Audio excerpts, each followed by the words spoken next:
మనం ఏమిస్తున్నామో అది మనకి లభిస్తుంది. యా, నీకు ఒక చిన్న కథ చెప్తాను దీని గురించి. జాన్ డి రాక్ ఫెల్లర్ అని చెప్పి నువ్వు వినుంటావో ఉండవో, ఎందుకంటే ఈయన పుట్టింది 1800 మొదట్లో, అంటే 1839 ఆ టైంలో. సో నేను కూడా ఈ మధ్య చదివాను ఆయన గురించి. సో అతను ఏంటంటే American first billionaire in the world కింద చెప్పుకోవచ్చు. 1839 కదా పుట్టింది. ప్లస్ ఆయన అంటే oil refineries, first oil based ఇండస్ట్రీలో #1, అట్లాగే #1 business man and richest fellow in the whole country అన్నట్టుగా ఆయన అవన్నీ సాధించగలుగుతాడు చాలా తక్కువ వయసులోనే. అంటే 25 ఏళ్ళ నుంచి 30 ఏళ్ళు వచ్చేసరికి biggest industrialist in oil refinery industry అలా వచ్చేసి బిలియనేర్ అయిపోవటం ఇవన్నీ జరుగుతాయి. సో అతను ఏంటంటే పట్టిందల్లా బంగారమే అంటారు చూడు, ఆ టైప్లో అతని డెసిషన్ కానీ, రిలేషన్షిప్ కానీ, ఇన్వెస్ట్మెంట్స్ టైప్ కానీ, ఏ డెసిషన్ తీసుకున్నా అతను #1 అనమాట బాగా. ఇట్లాంటి పొజిషన్లో ఉన్న అతను 53వ ఏట అతనికి ఒక జబ్బు చేస్తుంది, క్యాన్సర్ టైప్ది.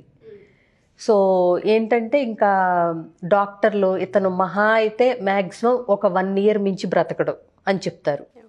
సో ఒళ్ళంతా ఒకటే నొప్పులు, ఒకటే బాధలు, మింగటానికి ఉండదు. అంత rich man in the whole country అయిన అతను బిలియనేర్ కూడా, ఆ రోజుల్లో బిలియనేర్ అంటే ఊహించుకోండి, అతనికి కేవలం ఒక సూపు, చక్కగా అంటే మెత్తగా నానిపోయే బిస్కెట్లు తప్పితే, సూప్ అండ్ బిస్కెట్స్ తప్పితే ఇంకా ఏమీ గొంతు దిగని పరిస్థితి, అన్బేరబుల్ పెయిన్ అండ్ అసలు భరించలేని బాధ. ఈ నరకం ఎందుకు, త్వరగా పోతే బాగుండు అనిపించేలాంటి ఒక సిచ్యువేషన్. సో న్యాచురల్గా అట్లా ఉన్నప్పుడు ఏంటంటే ఒకలాంటి వైరాగ్యం అనేది స్టార్ట్ అవుతుంది కదా. ఎందుకు ఇదంతా, ఏం చేసుకోవటానికి, ఎంత ఉన్నా నాకేం లాభం, తినడానికి లేదు, ఎగ్జాక్ట్లీ తినటానికి లేదు, సంతోషంగా ఉండటానికి లేదు. పోనీ గొప్ప వయసు అయిపోయిందా అంటే 53 ఏళ్ళు. సో అన్ని రకాల వైద్యాలు ఏవైతే ఉంటాయో, బెస్ట్ డాక్టర్స్ ఎవరైతే ఉంటారో అందరూ ట్రీట్ చేస్తారు, అందరూ చేతులు ఎత్తేస్తారు. అలాంటి ఫేజ్లో ఒకరోజు పొద్దున్నే లేసేసరికి సడన్గా ఎందుకో ఒక థాట్, ఒక జ్ఞానోదయం లాంటిది కలుగుతుంది. ఎందుకు ఇవన్నీ ఏం చేసుకోను, ఇన్ని బిలియన్స్ ఇది ఏదో కాస్త పిల్లలకి ఇవ్వాల్సింది ఇచ్చేసి మిగిలిందంతా చారిటీస్కి, డొనేషన్స్కి, రీసెర్చ్కి, హాస్పిటల్స్కి అన్నిటికీ అంటే డిస్ట్రిబ్యూషన్ చేయండి అనే ఒక థాట్ని లాయర్స్ని, అందరినీ, అకౌంటెంట్స్ని అందరినీ పిలిచి, ఆఫీస్ మేనేజర్స్ అందరినీ పిలిచి తన నిర్ణయాన్ని చెప్తాడు. అట్లా వాటిల్లో భాగంగానే మనకు penicillin, cures for malaria, diphtheria ఇట్లాంటి చాలా డెడ్లీ డిసీజెస్కి అతనిచ్చిన కంట్రిబ్యూషన్ వల్ల మనకి చాలా రీసెర్చ్ జరిగి చాలా వ్యాక్సిన్స్ వచ్చినాయి. సో ఆయన డొనేట్ చేసిన మనీతో. ఇది ఇట్లా జరుగుతున్న క్రమంలో ఎప్పుడైతే అవుతుందో స్లోగా ఈయన ఆరోగ్యం మెరుగుపడటం ప్రారంభించింది. అర్థమైందా? సో అందుకు చెప్పాల్సి వచ్చింది ఈ కథ. సో ఎప్పుడైతే ఇవ్వటంలో ఉన్న ఆనందాన్ని అనుభవించటం స్టార్ట్ చేశాడో అతనికి ఆ వ్యాధి ఏదైతే ఉందో అది నయం అవ్వటం స్టార్ట్ అయింది.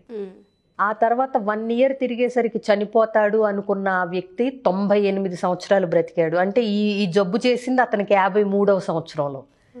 ఆ తర్వాత 98 ఇయర్స్ వరకు అతను బ్రతికాడు. సంవత్సరంలో చనిపోతాడని అన్ని రకాల స్పెషలిస్టులు అయిన డాక్టర్లు చేతులు ఎత్తేసిన వ్యక్తి ఈ ఉన్నదంతా డొనేట్ చేయటం స్టార్ట్ చేసిన తర్వాత. సో ఇది మనకి అంటే చదువుతున్నప్పుడు అద్భుతంగా అనిపిస్తుంది.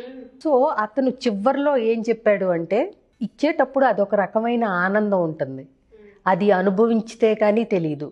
ఇంకొకటి, నేను ఈ సంపదకంతా ఒక మధ్యవర్తిని మాత్రమే, అంటే భగవంతుడి ఆశీస్సులతో నా దాకా వచ్చి నా ద్వారా ఇంకొకళ్ళకి వెళ్ళటానికి వినియోగింపబడాలి సంపద అనేది తెలుసుకున్నాను నేను. ఎప్పుడైతే నేను కేవలం మధ్యవర్తిని, అంటే ఎంతో కొంత అనుభవించి మిగతాది డిస్ట్రిబ్యూట్ చేయాలి అనే థాట్ ఎప్పుడైతే నాకు వచ్చిందో, అందులోంచి వచ్చిన సాటిస్ఫాక్షన్తో ఉన్న జీవితంలో ఏ రకమైన సంపద ఇవ్వలేనటువంటి ఒక తృప్తిని నేను అనుభవించాను అనేది అతను రాసుకొచ్చాడు.